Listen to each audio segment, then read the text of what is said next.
So I want to start by telling you guys a little bit of a story, okay? Close your eyes if you want to, but it's the winter of 1679. We're in Newbury, Massachusetts, and William Morse has a demon in his home. Stones were being thrown at his home, tools and household items would fly through the air, furniture would turn upside down, strange writings appear on his walls, he sees mysterious figures, his grandson is picked up and thrown across the room. His neighbors are seeing all of this happening, and many of them start to believe that it's all because his wife Elizabeth is a witch.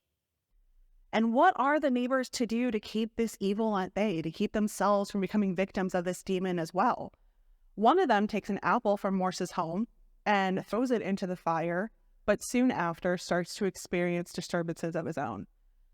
Another neighbor nails a horseshoe to their door and finds that as long as it remained so, they, quote, could not persuade the suspected witch to go into the house.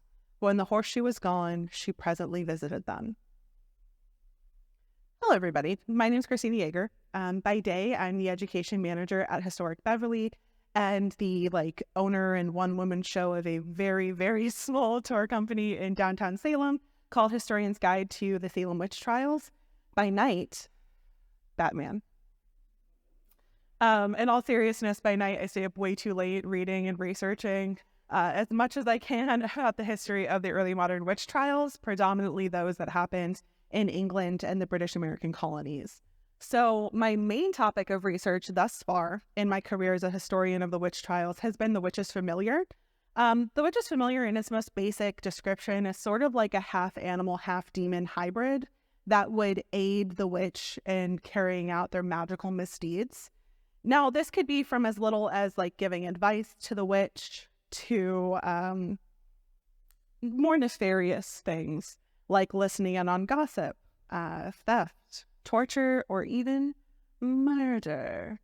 But something interesting that I found as I was doing a lot of my research is that quite often people from this time in England and the British American colonies, especially religious leaders of this time period or theologians or demonologists, would write about the need for protection from witches, or more often their familiars, entering a person's home in unnatural ways. King James VI of Scotland / First of England wrote a book that was published in 1597 called Demonology, which discussed witches, divination, demons, black magic, necromancy, pretty much all things creepy, kooky, mysterious, and spooky. And he stated that witches and demons that they worked with could transport themselves in really interesting ways, saying, quote, being transformed in the likeness of a little beast or fowl, they will come and pierce through whatsoever house or church, though all ordinary passages be closed, by whatsoever open the air may enter in at. Reverend John Hale of Beverly, Massachusetts, who I couldn't find an image of because Puritans weren't really into getting portraits made of themselves, also wrote something similar in 1702 in his book, A Modest Inquiry into the Nature of Witchcraft. This book was written from his firsthand experience and his involvement in the Salem witch trials. And he stated, quote, if the supposed person come into the home through a keyhole, or when there is no place for a person to come in by, then conclude that it is not the person, but a devil seen there, because a specter can come in by a pinhole. And I read a paper while I was doing some of my research that quoted historian Robert Blair St. George that stated that the house was like a metaphor for the human body, right? So you have the door, which is like your mouth.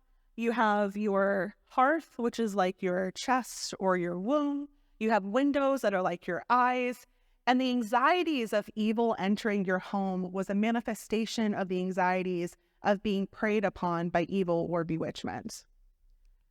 And so sort of serendipitous to doing all of this research while I was in the thick of it, I took a class with Dr. Emerson Baker, who is a leading scholar in the Salem witch trials for any of you who aren't aware.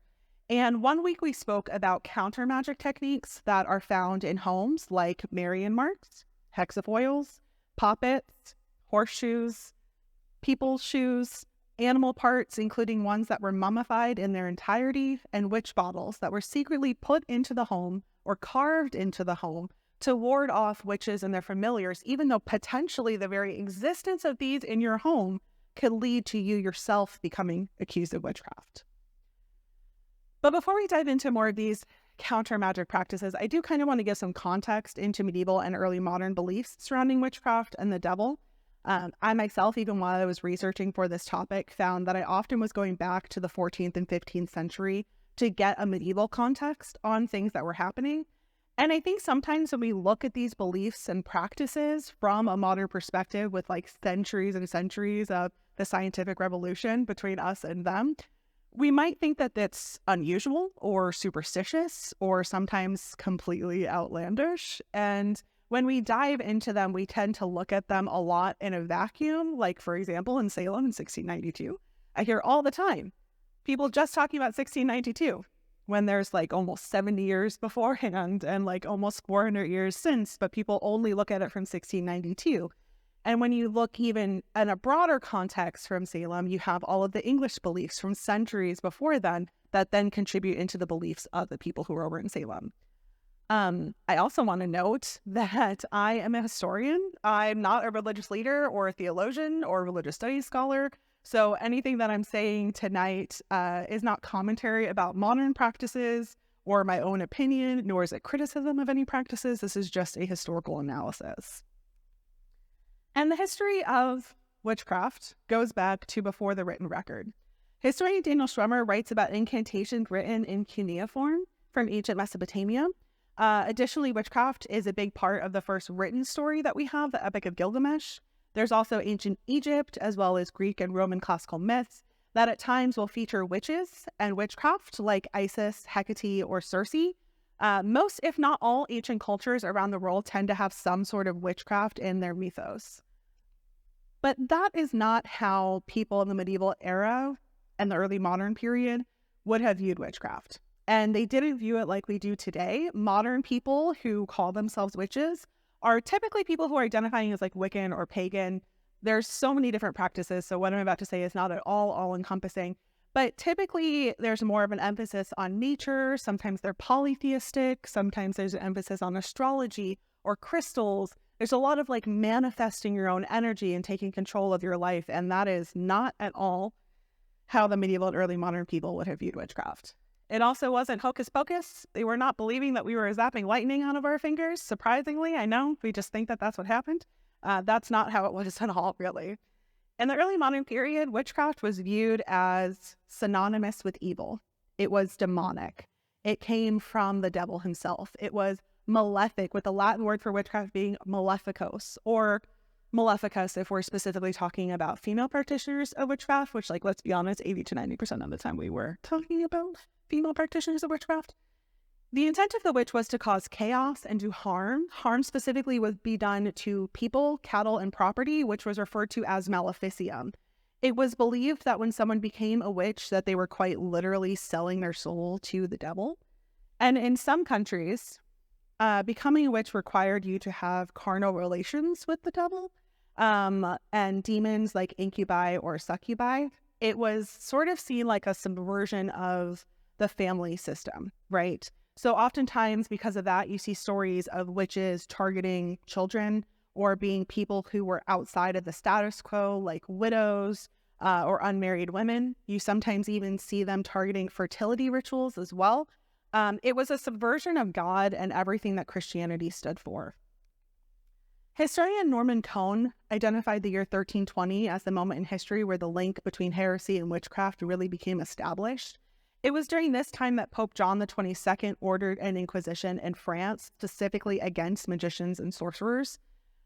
While there were other popes that spoke out against sorcery, he was the first to really promote the fight against witchcraft, asserting that the crimes of witches, including sacrifice, loving and fornicating with demons, making figurines, rings, vials, mirrors, and other physical enchanted objects, commanding demons through magic and accepting their aid, and divination were a reality that should be subjected to the inquisitorial process, including torture and even execution.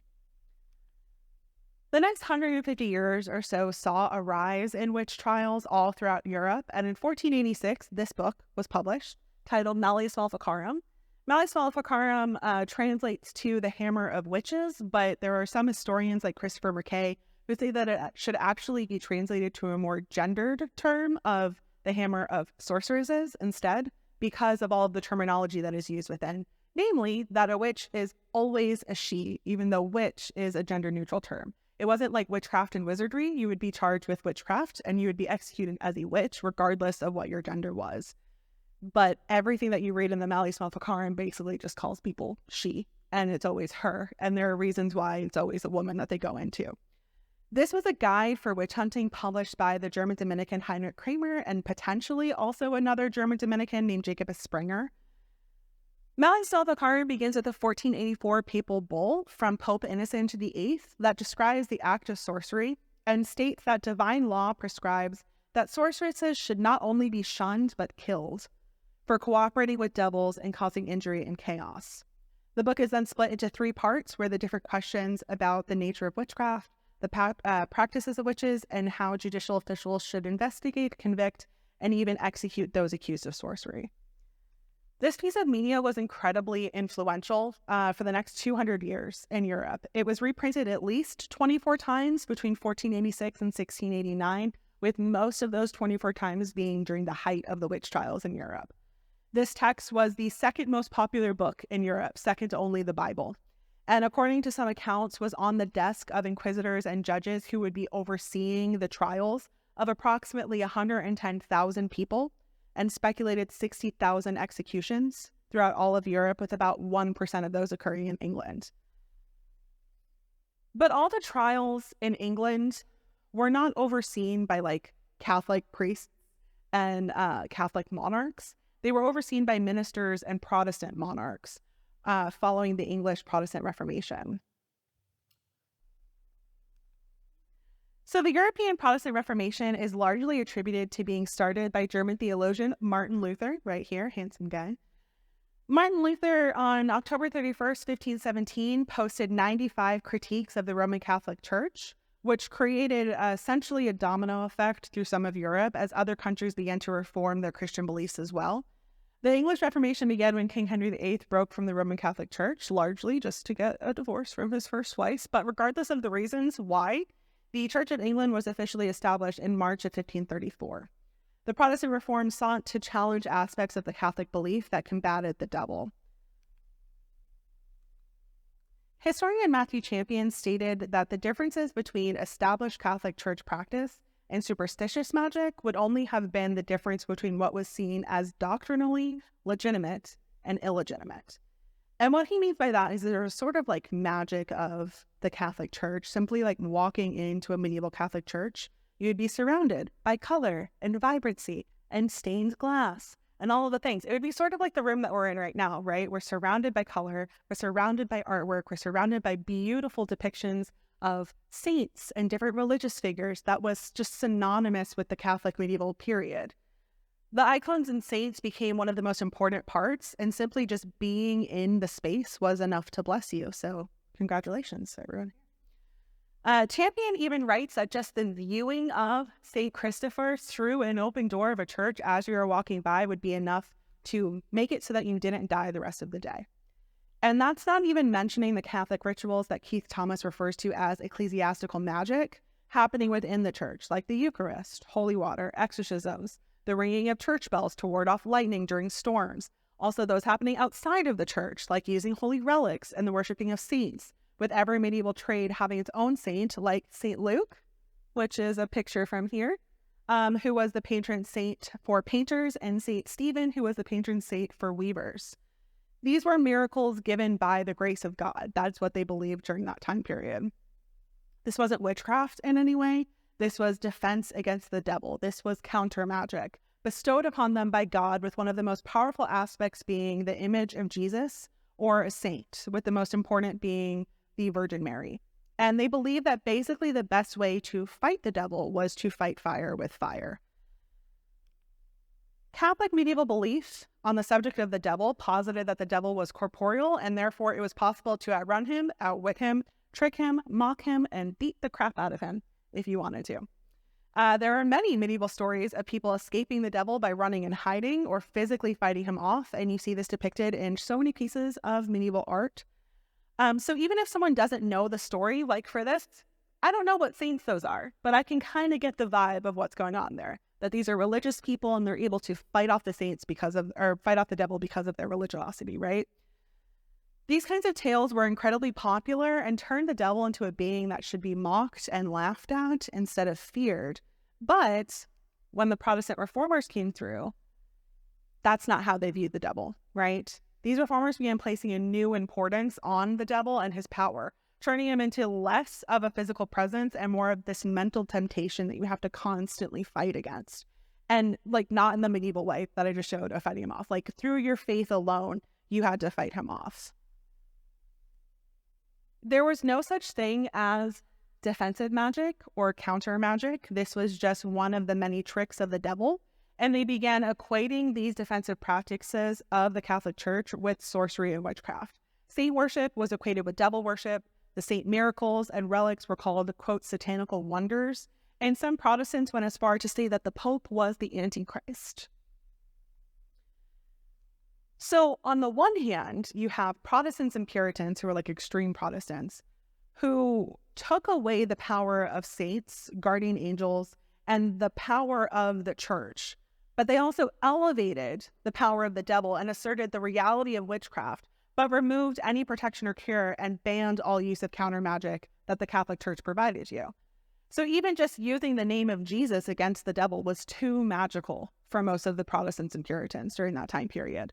The only way that people could fight off the devil and his minions to the Protestants and especially the Puritan people was just to live their life as devoutly as possible.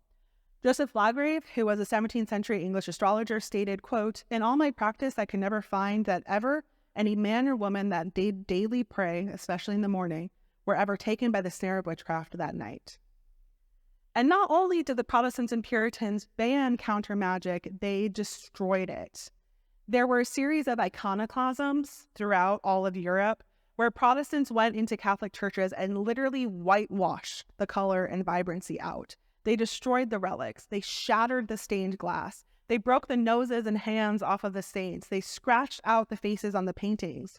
John Scory, who was a Protestant preacher, referred to these as toys in 1543, stating, "How could the devil be afraid of such toys when in the New Testament he recorded that he was not even afraid of Christ himself?"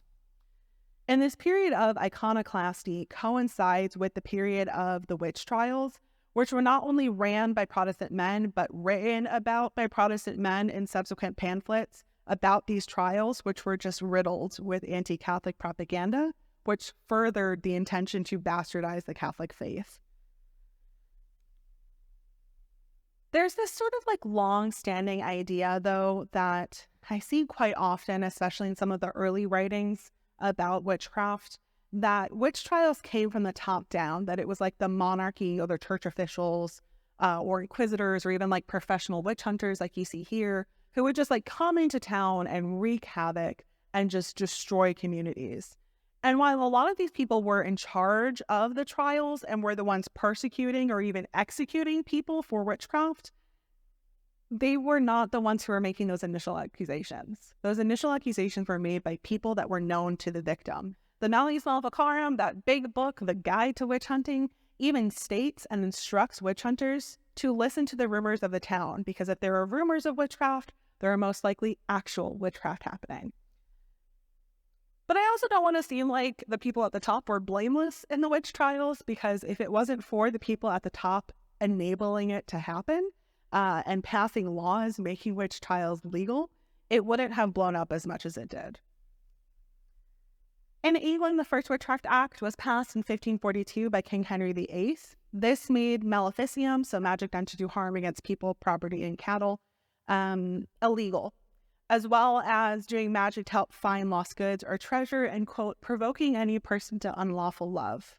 The resulting punishment in this law dictated that if convicted, they would lose their land and their belongings, would be excommunicated from the church, and shall have and suffer such pains of death.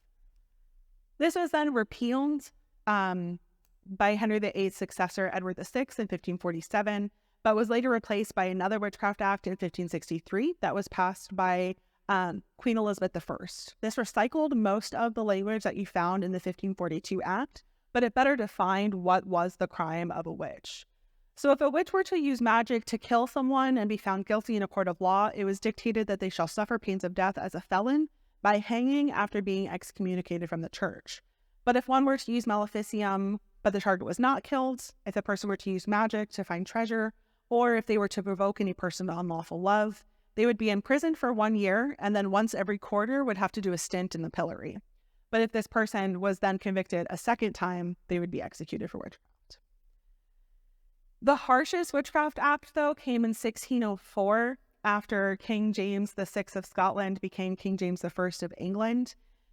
This third witchcraft act called for a much harsher punishment for witches. It dictated that practicing magic to do harm, whether the target was killed or not, participating in necromancy or grave robbing, or conjuring or invoking any evil spirits or demons would be executable on the first conviction. King James VI of Scotland / First of England, who I like to affectionately refer to as the Witch Hunter King, but most people don't call him that. Most people know him for his King James version of the Bible, or being the intended victim of the 1605 gunpowder plot. So for any of you who don't know about the gunpowder plot or haven't read the graphic novel or seen the movie V for Vendetta, on November 5th, 1605, there was a failed assassination attempt against King James that many people claimed occurred after a dark magic ritual was performed called a black mass. And a few months later, in early 1606, Thomas Sackville, who was the treasurer to King James, began building a room at his Knoll estate specifically for King James to reside in as he was touring through England. And a few years ago, the Museum of London Archaeology was touring through the house as part of a conservation project that they were working on. And under the floorboards in the room that was intended for King James and in the room directly above that room, they found apotropaic symbols. So apotropaic comes from the Greek word apotropeos, meaning to turn away evil. Apotropaic practices, images, or symbols are more commonly referred to as counter magic, witch marks, anti-witch marks, counter witchcraft marks, ritual protections, ritual concealments, and probably more that I'm forgetting that I might say throughout this presentation tonight. So those are little bonuses for you. You get extra credit and gold stickers if you can point out ones that weren't on that list at the end of this, okay? Apotropaic practices, just like witchcraft itself, dates back to before recorded time. One of the cuneiform tablets that David Schwimmer wrote about is a tablet called the Maclue. The Maclue is an incantation text of a Kispu ritual, which involved burning, drowning, and crushing effigies of the sorcerer with the goal to make their spells peel away like garlic. In the medieval and early modern period, they were found in churches and in areas of the home that were considered vulnerable. Places that had openings like doors, windows, and mainly the hearth or fireplace. Not only was the hearth susceptible to fire, which was terrifying in a home largely made of wood, but it was a spot in your home that you can never close, right? So you can close a door, you can close your windows, but you can never really close your chimney. And this is one of my favorite images that sort of shows it. So if you see these little circles that I put at the top, there are two witches coming into these houses through chimneys. Now, this whole painting, this whole picture is depicting a witch trial that happened in the 1500s in Germany, but the beliefs were the same in England. There are many different kinds of counter magic that have been discovered and speculated on, but I do want to mention that except for a few, there's very little written about these beliefs behind these marks and practices. And that's largely because they weren't approved of by the Protestant and Puritan churches, right? So despite the fact that belief in witchcraft and counter magic go back to at least 1000 BCE that we have like tangible records for, the study of magic and counter magic is a relatively new field, really only coming about in the last 50 years or so, being taken seriously as a field of study. And because there's like very little written about these on the subject, it's important to read what other scholars in the field have written, so I'll be quoting them quite a bit throughout the rest of this talk. But also it's important to look for related fields like art history, architecture, anthropology, archaeology, or even just to go back into a little bit further back in time to look for like medieval ideas that might shed light onto these practices. Matthew Champion, who did a large-scale study on medieval church graffiti, which is one of the fields that I'll be referencing in my analysis tonight, said that it makes you feel as if you are using a magnifying glass to look at an elephant. And I honestly don't think that I've read a single sentence that better encapsulates the last 4 years of my life. So come like pick up your magnifying glass with me and let's kind of look through this kind of stuff. So in studying counter magic techniques, I've kind of separated them into two different types. The first category I'm calling passive magic, and the second is active counter magic. Passive counter magic was done when there was no direct threat of bewitchment or attack. It was preventative, almost like kind of like a supernatural early modern security system. It could range from hanging vervain or planting basil outside your door to hiding things in your wall to carving different symbols in your home. Where active counter magic on the other side was when someone believed that they were already under supernatural attack and they needed quick results to end the bewitchment and to ultimately destroy the witch. This typically involved using something that belonged to the witch in an aggressive way, or through the use of sympathetic magic, which I'll expand upon a little bit more. One of the most well-known forms of passive witchcraft is the horseshoe. This is something that we even still see today in a lot of places, people hanging horseshoes above their doors.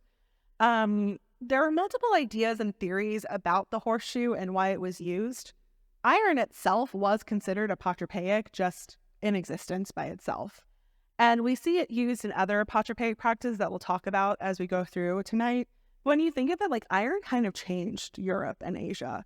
Think of iron versus like the stone and wood weapons that were used before that. It made a complete difference in culture and society. Iron itself is defensive on the physical plane, so why can't it also be defensive on the spiritual plane is kind of that mindset that goes behind that. The rise of iron in culture starts to then permeate into cultural beliefs of the time, turning into a lot of stories about iron being used against fairies and malevolent spirits like witches and demons. But the horseshoe specifically, we have credited to this man right here, St. Dunstan. Not only was the horseshoe used because of its iron and because it was relatively easy to come by, but there is a 10th century story, actually two stories, surrounding this man, St. Dunstan. St. Dunstan held a lot of high-ranking positions during his time. He was a bishop in multiple locations. He was an abbot. He was the Archbishop of Canterbury. He was also advisor to a lot of kings during that time period. And he later became the patron saint of bell ringers, musicians, and just like all the kinds of smiths, blacksmiths, locksmiths, goldsmiths, silversmiths. Pretty much if you had Smith at the end of your name, he is probably the saint that you were worshiping, right? So there are two versions of the story that I can find of him fighting off the devil. And when I say fighting off the devil, I mean like he literally like beat the crap out of the devil in these stories. He may not look like it, but this guy was a beast at the end of the day, okay? The first story that you see is when the devil disguised himself as a beautiful woman and tried to lure Dunstan away from his forge. And the rest of the story I will quote directly from an Old English folk rhyme. St. Dunstan, as the story goes, once pulled the devil by the nose with red-hot tongs which made him roar that he was heard 3 miles or more. So we can assume that these tongs were made of iron, so you have that in it as well. But also, so you have the defense against it, but also the offense against the devil as well, right? That made him be able to be heard from 3 miles away. But another story that we get that leads to the horseshoes is when the devil came to St. Dunstan when he was working as a farrier. The devil had disguised himself as an old man and asked him to reshoe the horse that he had. But St. Dunstan could see right through the disguise. He waited for the devil to get close enough, trapped him against the wall, and then nailed the horseshoe to his unholy cloven foot instead. The devil screamed and was asked to be released, and Dunstan did, but not before he made the devil promise to never enter a home if there was a horseshoe above the door. You see him running away, and up there is a little familiar, which I sort of love. Both of these stories play into that concept that I was talking about of the medieval depiction of the devil being able to be easily tricked and fought off. But remember, Protestants and the later Puritans didn't think this way. And not only did they not think this way, they no longer believed in the efficacy of saints. Remember, they said that miracles were satanical wonders. They were tricks. Or at least that's what the ministers and theologians said, right? Because Reverend Hale said that it was like going to the devil to fight the devil. And Increase Mather, who was president of Harvard and a prominent Puritan minister, said in one of several books that he wrote about it, that demons will make fools of people by telling them that certain characters, signs, and charms would render their power ineffectual.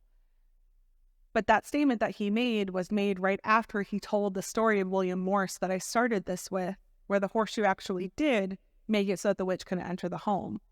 So regardless of what the Puritan ministers were saying about the devil's trickery, it seemed to be working like it had for generations, and old habits really die hard in culture. There's a big difference between what the Puritan theologians say and what everyone else is actually practicing, right? So while horseshoes are probably some of the most well-known apotropaic practices today, in the early modern period, the most common that were found were written apotropaic charms that were either written on paper and concealed in the home or actually carved into the home itself. So Brian Hoggard, who has spent a significant amount of time looking specifically into apotropaic marks, said that there's almost like an art to them. They're very artistic in appearance. And I have to say that I agree. There's often a beauty and artistic craft to these marks. Written charms and carved marks frequently include astrological and occult symbols, Christian invocations to God, as well as creative variations of letters and intricate designs. Some of them are familiar to us even today, while others are misinterpreted as scratches or carpenter's marks. But the location in which they're found and the frequency in which they're found disproves coincidence in a lot of these cases, and then shows an intentionality behind the placement of these charms and apotropaic symbols. And when you think about it, there is something almost magical about the written word, that a series of symbols and markings on a paper can convey ideas and feelings and arguably like every piece of knowledge that anyone has ever had in the world. And when you consider the illiteracy rates during the medieval period, the written word becomes even more magical in a way. So it's not surprising at all why you start to see written charms. One of the more common ones that you'll find is the Sator square, or simply a magic square, sometimes referred to. So the Sator square is five-letter words that can be read the same horizontally and vertically, as well as forward and backwards, right? So Sator, arepo, tenet, opera, rotas. I've also seen it the other way as well. So this version that has rotas first translates to the sower arepo holds steady the wheels. And this version that has Sator first, I don't speak Latin, so Google Translate, the great and powerful Google Translate, has told me that that actually means the reaper holds the wheels of the arepo. In both cases, arepo is just a name that was put in there. So a lot of people think that they just chose the name arepo because it is opera backwards. Why that phrase specifically is magical in either the rotas or the Sator form, I have no idea. I couldn't tell you. The Encyclopedia Britannica says that this is the most common letter square in the Western world, and people have been trying to figure out what it means for centuries. But this continues to permeate through a culture, because in 1924, there was a written charm found in a home that started with Sator, arepo, tenet, opera, rotas. In the 1920s, a theory came about that this was actually a Christian cryptogram, because if you rearrange the letters Sator, arepo, and tenet, you get A et O Pater Noster, which means basically from the beginning until the end, there is our Father God. So A et O obviously is the alpha to the omega. Pater Noster means our Father. So that was what a lot of people were believing. That's what a lot of people jumped on until one of these was found in the ruins of Pompeii, which they were not Christian in the year 79. So it kind of disproved that theory. So the mystery just continues. But this was the handwritten charm that I said that started with Sator, arepo, tenet, opera, rotas. It was found in 1924 in a Somerset home, folded up 3 times and shoved between the timbers. And another written charm that Ralph Merrifield found said that this is like pretty typical for that time period. I know that you can't read it, so I'll read you a little excerpt from it. It says, Lord Jesus Christ, his Redeemer and Savior, will relieve William Pentrinent, his cows, calves, milk, butter, cattle of all ages, mares, suckers, horses, and all ages, ewes, lambs, sheeps of all ages, pigs, sows, and prosper him in all his farm and from all witchcraft and evil diseases. Amen. XXX. In the early 17th century in England, it was popular to put up biblical texts and homilies around the home to apparently remind people to pray, but conveniently enough, they were always placed near the hearth, which is a very interesting placement for these, if you ask me. But what's even more interesting, at least in my opinion, are the ones that were found inside the walls in the British American colonies in the 17th century, and the ones found carved into the walls in, at times, very Catholic-leaning marks that were carved into homes that were very not Catholic, but the origins of which that we can see go back to the Roman Catholic Church. So the first one that we're going to talk about is not one that is spoken about a lot. It is the pentacle, which is a very, very interesting one. We're also going to talk about Marian marks, and we're also going to talk about hexafoils. So a few years ago, Historic England put out a call for people to look in their homes and other houses that they frequented to look for what could be apotropaic marks. And they found over 600 responses throughout England, Scotland, and Wales. The fact that most of these apotropaic symbols are actually carved has led a lot of people for a long time to mistake them for carpenter's marks. But there are multiple pieces of evidence that point to them being put up after houses were built, and so not actually carpenter's marks. Carpenter's marks are typically made with a race knife, which is a knife that has kind of like a U shape on the end of it to really like gouge out the wood as you're pushing through it. Marks are usually found on pieces of timber because the wood would be prefabricated in the carpenter's yard and then brought to location to be assembled. So carpenter's marks would appear at joints or specific sections that were important to note. So like this one, for example, is in the Balch House in Beverly, Massachusetts. On the second floor, you can see exactly where it meets. The carpenter's mark would be there to show you. And then here's another diagram to kind of explain that. So think about today when you buy like a bookshelf from IKEA, often has like the little stickers on it that tell you what pieces to meet. Those are kind of like very simplistic modern day carpenter's marks. And they are basically the same thing with this, right? So although the medieval and early modern periods, all through them were usually Roman numerals. They weren't decorative. They weren't letters. They weren't typically things that you would find carved weirdly. And often because it was made when the wood was soft, you find these deep gouges, whereas apotropaic marks are typically a lot more shallow because they're made when the wood is already hardened.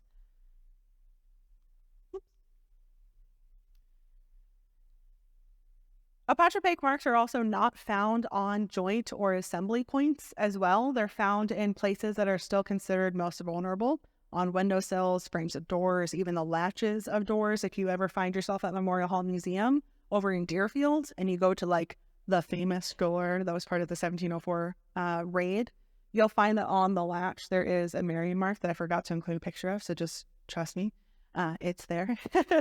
Also inside fireplaces and along the mantles as well.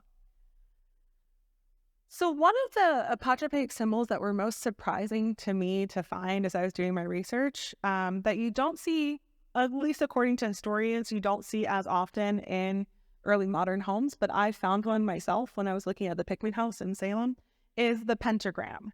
So the pentagram itself dates back to 3000 BC, where it was part of the Sumerian pictogram language.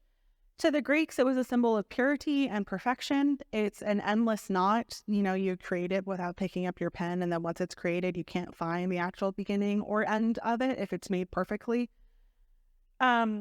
Endless knots have been a long time associated with apotropaic symbols. I'll touch upon that a little bit more later on as well when I talk about the hexafoils, which are found in homes more often. To many early Abrahamic religions, the pentagram was viewed as the symbol of Solomon. Even though typically it's depicted as a six-pointed star, in the early Abrahamic faiths, the six-pointed and the five-pointed were pretty much interchangeable. Pentagram also stood in for the symbol of the 5 wounds of Christ and was considered not only protective, but a reminder of your virtue. So the 14th century story of Sir Gawain and the Green Knight really expands on this idea of virtue and the 5 wounds of Christ. To give an incredibly brief synopsis of Sir Gawain and the Green Knight, it's New Year's Eve in King Arthur's court, and a mysterious Green Knight bursts into the hall, right? He's on horseback, and he proposes a game. Anyone brave enough may strike him with his axe on the condition that the Green Knight returns that strike in a year and a day. He sort of waits for anyone to take up his offer. And Arthur's nephew, Sir Gawain, ends up taking it off, picks up the axe, decapitates the Green Knight, who then stands up, picks up his head, and reminds Sir Gawain that he'll be back in a year and a day to return the blow. Sir Gawain then goes on this epic journey to find the Green Chapel where he's supposed to meet the Green Knight, but before he embarks on the journey, he's given an armor, including a shield.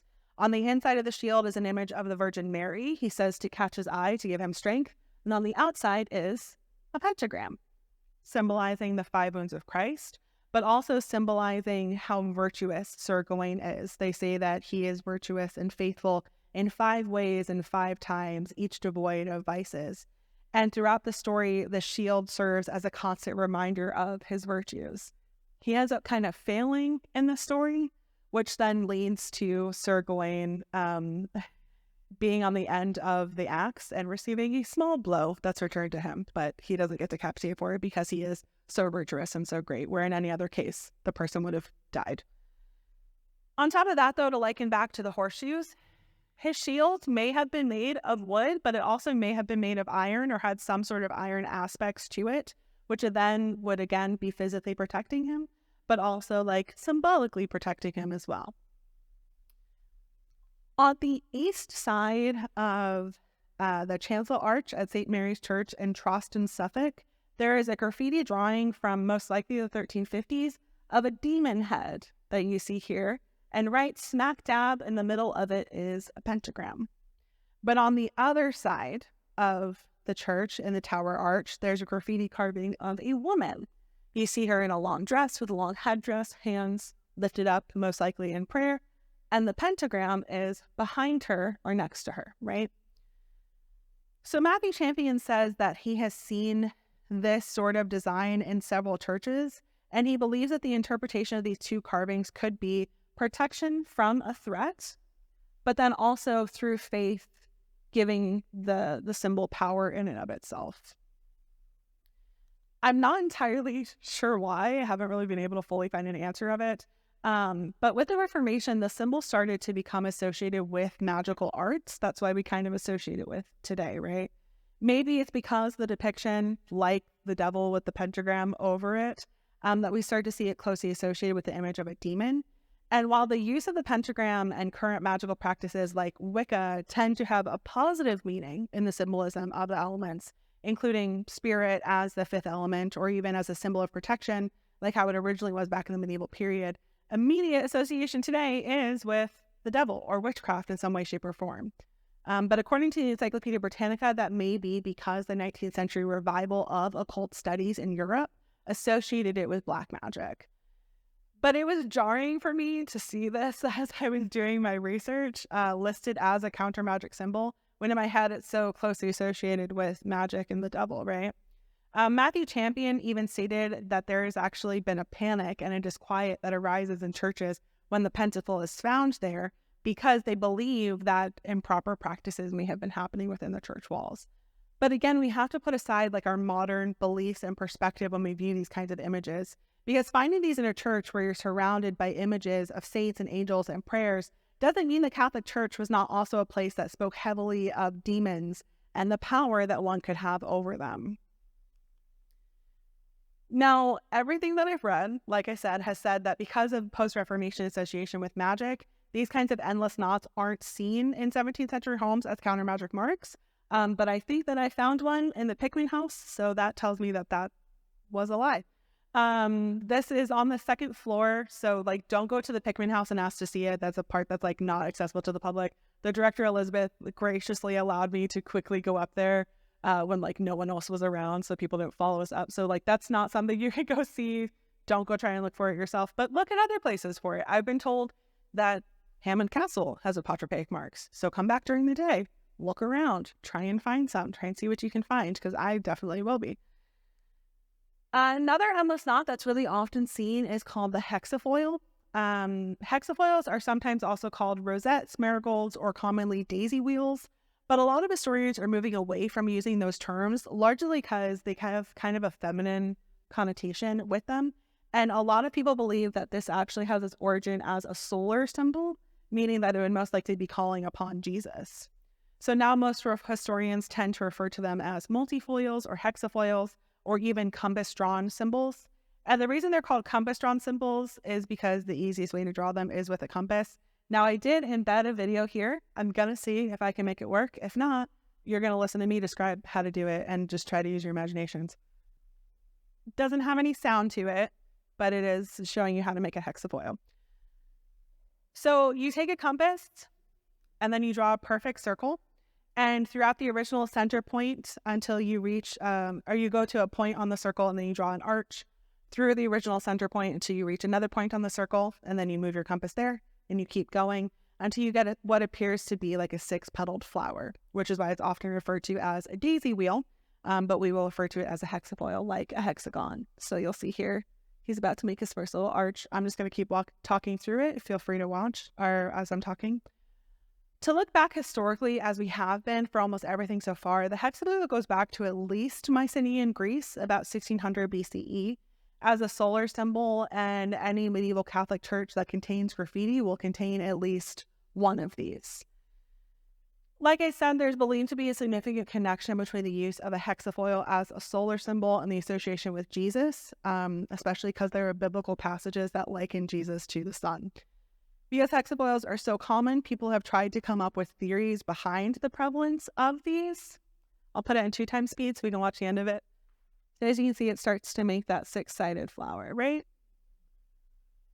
And there's your hexafoil. You can also do more of these as well, which is where you get the name multifoil from. You can pick a midpoint in between those and kind of keep going and going and going until there's no more space to do it anymore, but that's how you make a hexafoil.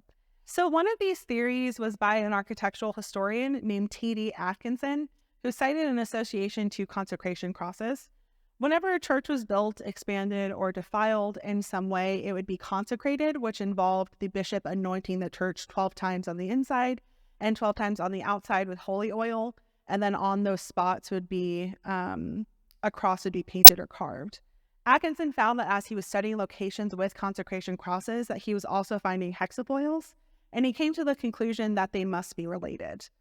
Another theory about the origins of the hexafoils is that they were carpenters or mason marks. When you think about it, who was it that would be most likely to have those tools? Probably carpenters or masons.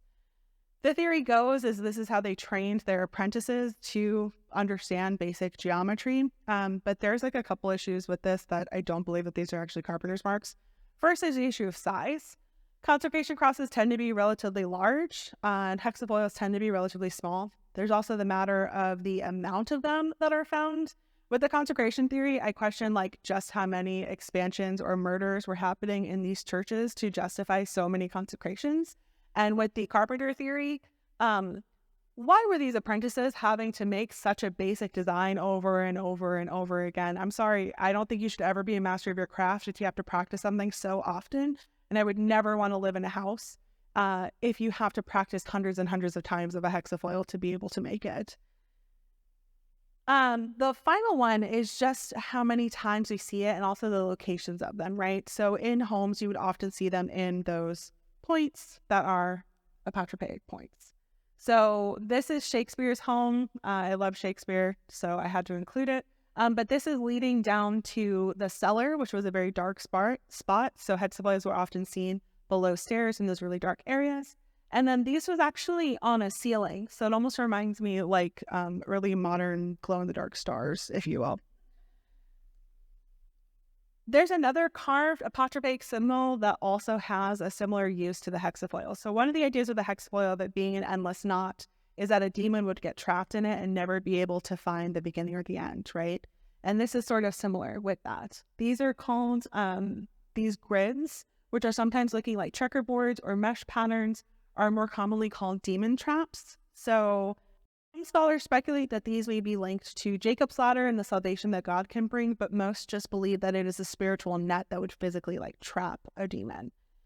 Most of the marks that were found in the room at Knoll that King James was supposed to sleep in were these demon marks that were right there.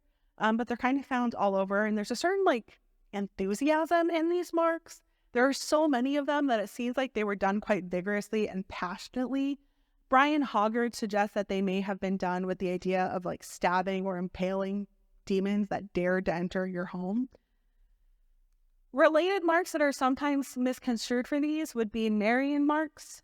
Marian marks call upon the Virgin Mary, as the name suggests. Sort of like the cult of Marian worship was at its height just before the Protestant Reformation. So the Virgin Mary was like one of the hardest things for Protestants to let go of as they were going. There's actually a theory that I have about the rise of familiars. During this time period in the early witch trials, pretty much every witch is referred to as mother, while every victim is referred to as wife. And I think that in going into this and also including a very motherly nature between a witch and her familiar, it's sort of trying to bastardize the mother in a way, which I think could lead to partially being trying to bastardize the Virgin Mary. In one of the pamphlets, someone even says after they like kill a child that was a result of their husband's affair, they say that they don't care for anybody and answereth that as long as Tom held by her side, meaning her fiend.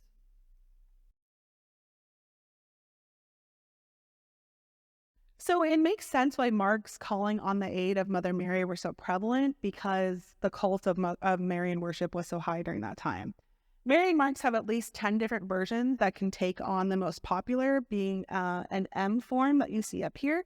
There's also the W form here, which is actually two V's side by side, standing for O Virgo Virginum, which means O Virgin of Virgins. There's also the R that you'll sometimes see, which some people kind of were confused for a while, but we believe stands for Virgina, Queen of Heaven. And then all the rest of them tend to be sort of ambigrams of all the letters of Mary's name. So you see the M, the R, the I, the A, all of that kind of stuff, right? Something that comes to mind often when I'm researching the subject is why would Protestants and Puritans who rebuked the saints and thought any miracles of the Catholic Church were tricks from the devil spend so much time and effort putting these in their home? And I will say I don't have all the answers to that because, again, we don't have much written behind these beliefs. But I think it's important, again, to note that all of the writings that we have that talked about these beliefs in witchcraft and how counter magic practices were ineffectual typically come from the top and the most learned individuals and the most devout individuals most of the time. But there is sort of a class aspect to this, right? That typically we don't get voices from the 99% of people who may have been practicing folk methods that are going to be very different from monarchs and religious people. And that's not to say that the common folk were not still incredibly religious Protestants and Puritans, but religion only makes up one part of culture. And a lot of scholars have come to the conclusion that somewhere over time, these symbols just became good luck on their own. And they sort of stopped remembering the Catholic origins of them. I mean, I myself am not religious, but I have family who's Catholic, and they would throw salt over their shoulder every time that they spilled it, right? Forgetting any reasonings to it behind just the culture. This is what their mothers taught them. This is what their mothers' mothers taught them, what their mothers' mothers' mothers taught them, right? I mean, would you like walk under a ladder or intentionally break a mirror nowadays? I'm sure that there's some sort of thought process behind it if you track it way back and way back and way back, but this just becomes part of superstition that becomes part of culture, right? Thus far, everything that we've talked about, though, has been what I call passive counter magic, right? Meaning that for the most part, it's done as a preventative measure before someone is bewitched or under spiritual attack. But what would someone do in the early modern period if a witch or the devil already had their spiritual claws in them? There are plenty of counter magic charms that you could do. You could take something from the witch's home and burn it, like thatch or apples in that first story that I told you about. But the best way was through sympathetic magic. And the best ingredient of sympathetic magic was the victim's urine. And I'm just going to need you to stick with me. It's going to sound weird as we go through this, okay? Basically, it was believed that Satan was an ultimate trickster, right? And he wouldn't allow a witch to be able to harm someone without putting a little bit of themselves into it. So in a very basic understanding, if a person was bewitched, it was basically like they were being mildly possessed by the witch. And in a very basic understanding, like what's in your body comes out of your body, right? So they believed that every time the victim would urinate, they would be passing minuscule amounts of witch that could then be manipulated to harm the witch in their counter magic practices, to find their identity, or to kill them. One of the biggest examples that you'll probably find here in New England is the witch cake. This one was from the 1850s, so I'm not sure if that's exactly how it would look in the early modern period, but this is the one that I could find. Most people know about a witch cake because of the Salem witch trials. When Abigail Williams and Betty Parris were becoming afflicted by bewitchment, their neighbor Mary Sidley told Tituba and John in the home to make a witch cake. A witch cake is made when you take yarn of an afflicted person, you mix it with rye flour, and you cook it, and then you take that delicious little cookie that you've just made, and you feed it to a dog.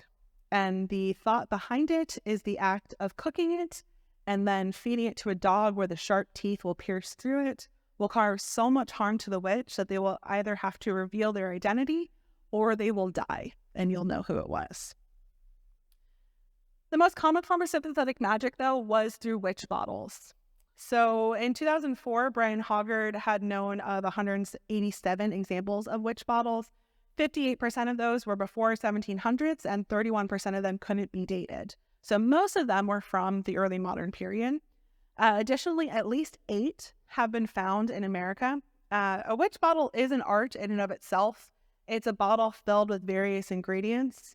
90% of the 187 bottles that Hoggard referenced were found with iron in them. Other ingredients include human hair, nail clippings, pieces of fabric, wood, thorns, bones, glass, pages from books, written spells, and most importantly, urine. Throughout the 1600s, these were most often made in Bellarmine bottles. So Bellarmine bottles were a glazed stoneware jug that typically had a face carved into it. And then when you have the rounded belly, it gives it almost like an anthropomorphic sort of vibe for a person. Ralph Merrifield was really the first person to recognize these as witch bottles when the first one was found by mudlarkers on the River Thames. So those are people like before metal detectors were big, they would go into the mud of the River Thames to see what they could, and they named a witch bottle during that time period. When they opened it up, they found that it was full of nails, a piece of felt cut into a heart pierced with 5 pins, and more pins, and most likely urine as well at some point. Most scholars tend to believe that these pieces of fabric most likely belonged to the victim, but I like to think that they probably belonged to the witch because of the sympathetic magic that you have in that. In 1681, I can never pronounce this, Catechismus Triumphatus by Joseph Gonville was posthumously published, and in it he describes an event that occurred in the mid-1600s when a wandering old man came across a woman who was, quote, in languishing condition and haunted by a thing shaped like a bird. He informed her that it was a spirit that had infected her and instructed the husband to put her urine in a bottle along with pins, needles, nails, bottle it up, cork it up, and set it into the fire, rather. The bottle then sort of like started to jiggle. The guy grabbed the shovel to keep it in place, and it then exploded, and she was still grievously languished. The old man came through a little bit later. He told him what happened, and so he instructed him to do it the slow way, which was to put all of those ingredients back into a bottle and stick it upside down in the ground.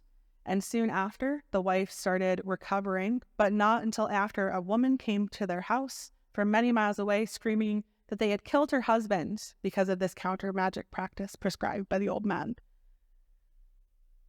Now I have a little bit of a confession to make. I've actually been lying to you this whole time. I've been lying to you every time that I've said that Protestants and Puritans banned and didn't approve of counter magic. Because there is actually one act of counter magic that they allowed, approved of, and in fact, enthusiastically participated in. Puritan cleric John Gall wrote in 1652, "The malefice is prevented or cured in the execution of a witch." So the ultimate form of counter magic was execution. And this is a thought process that fueled the witch hunts in Britain and the British American colonies. This is what led to and justified horrible things that people did to other people, because in reality, in the early modern period, there were no witches. There were innocent people that were accused of crimes and executed for them. And as the scientific revolution began in the 18th century, people started to explain things that were once attributed to witchcraft in ways that were no longer of the supernatural world, but of the natural one. And because of this, laws began to change. In 1735, the final Witchcraft Act was passed in England, which decriminalized witchcraft, largely fueled by the scientific revolution. So I suppose we can say that even though some apotropaic marks and symbols still happened, they became less about fighting off diabolical witches and more about good luck charms or superstition, and that perhaps we could maybe say that the ultimate form of counter magic at the end of the day really was science. And that is the end. If there's any questions, I'm happy to answer them. If not, thanks so much for coming.